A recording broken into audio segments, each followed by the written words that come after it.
ततो युद्धं परिश्रान्तं समरे चिन्तया स्थितं रावणं चाग्रतो दृष्ट्या युद्धाय समुपस्थितं दैवतेश्च समागम्य द्रष्टुमव्यागतो रणम् उपागम्य भविद्राम मगस्त्यो भगवान् ऋषिः राम राम महाबाहो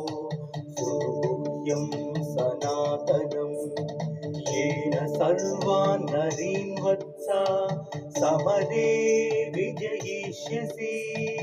आदित्यहृदयं पुण्यं सर्वशत्रुविनाशनं जयावहं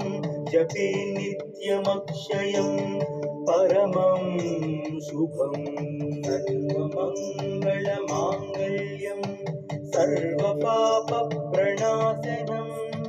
चिन्ताशोकप्रशमनं